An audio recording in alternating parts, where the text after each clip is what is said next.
Il fait 32 degrés. Vous transpirez depuis ce matin. Et là, au creux de l'aine ou sous les seins, une rougeur s'installe. Ça chauffe, ça tire, parfois ça brûle à chaque pas. Et vous vous demandez pourquoi ma peau me lâche dès qu'il fait chaud. Bonjour à tous, ici Rémi, de mes conseils santé. Aujourd'hui, on va parler de ces rougeurs qui apparaissent dans les plis. Ça porte un nom, l'intertrigo. Un mot un peu savant pour un problème très banal et surtout très fréquent dès que l'été revient. Pour comprendre, imaginez deux éponges posées l'une contre l'autre. Tant qu'elles restent sèches, tout va bien. Maintenant, ajoutez de la chaleur, ajoutez de la sueur, ajoutez du frottement. L'éponge se gorge d'eau, elle ramollit, elle finit par craquer. C'est exactement ce qui se passe au fond de vos plis. Quand l'été s'installe, la peau macère, sa barrière protectrice cède et une simple rougeur peut vite s'enflammer. Pourquoi l'été, justement? Parce que trois choses s'additionnent. La sueur, qui n'a aucun moyen de s'évaporer au fond du pli, le frottement, qui use la peau tout au long de la journée, et la chaleur, qui fait proliférer les microbes déjà présents sur votre peau. Les zones préférées de l'intertrigo, l'aine, les aisselles, les dessous de sein et l'espace entre les orteils, le fameux pied de fer. Deux situations demandent encore plus d'attention. Le surpoids, parce que les plis sont plus profonds et plus fermés, et le diabète, parce que le sucre nourrit les champignons. D'ailleurs, un intertrigo qui revient sans arrêt doit faire penser à un diabète qui simule. Si c'est votre cas, parlez-en autour de vous. Maintenant, la vraie question, ce qui change tout, est-ce une simple irritation ou est-ce que quelque chose pousse autour? Une irritation de frottement, c'est rouge, mais c'est propre. La peau, autour est nette, aucun petit point. Une mycose, c'est autre chose. Autour de la plaque, vous voyez des petits points rouges, comme des étincelles qui ont sauté du foyer. Ça, c'est le signe qu'un champignon s'est installé.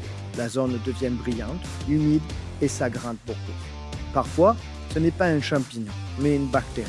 Ça peut être une plaque brune, veloutée, qui ne fait ni mal ni démangeaison. Ou au contraire, une zone rouge, vive, chaude, très douloureuse, qui suinte avec une odeur forte. Dans ce cas, on ne bricole pas tout seul. On demande un avis et rapidement. Alors, que faire concrètement? 3 gestes, 3 seulement, et vous pouvez les mettre en place dès ce soir. Premier geste, sécher. Après la douche, tamponnez le fond du pli, tout en douceur, jamais en frottant. Utilisez de préférence un nettoyant sans savon et sans parfum. Et rappelez-vous, l'humidité qui reste, c'est du carburant pour l'irritation. Deuxième geste, aérer. Laissez la peau respirer quelques minutes à l'air libre. C'est la mesure la plus simple et la plus efficace. Côté vêtements, choisissez du coton. Ample, le synthétique lui colle à la peau et emprisonne la sueur. Troisième geste, protéger. Sur une peau bien sèche, une poudre absorbante fait des merveilles. L'argile blanche par exemple. Et là, attention, retenez une seule chose si vous ne devez en garder qu'une. Jamais de pommade grasse dans un pli. Jamais. Le gras emprisonne la chaleur et la sueur. Il transforme la macération en véritable insecte. Et pour les mycoses confirmées, il existe des poudres et des crèmes antifongiques. La poudre pour les plis qui suintent, la crème pour les lésions plus sèches. Une règle d'or avec ces produits. On poursuit le traitement au moins 3 semaines, même quand la rougeur a disparu. Sinon, la mycose revient au galop. Un dernier point important. Quand faut-il demander conseil? Si le pli suinte, s'il sent mauvais, s'il se couvre de petits boutons, ou si rien ne s'améliore en 4 ou 5 jours. Et sans attendre, chez un tout petit ou en cas de diabète. Reprenez l'image de l'éponge. Tout le secret tient là. Gardez-la au sec, coupez l'humidité, laissez l'air circuler. Protégez du frottement. Et dans la grande majorité des cas, tout rentre dans l'ordre en quelques jours. Pour retrouver la liste des solutions dont nous avons parlé et lire notre dossier complet, rendez-vous sur notre site lesconseilssanté.fr. Attention, ce podcast reste informatif.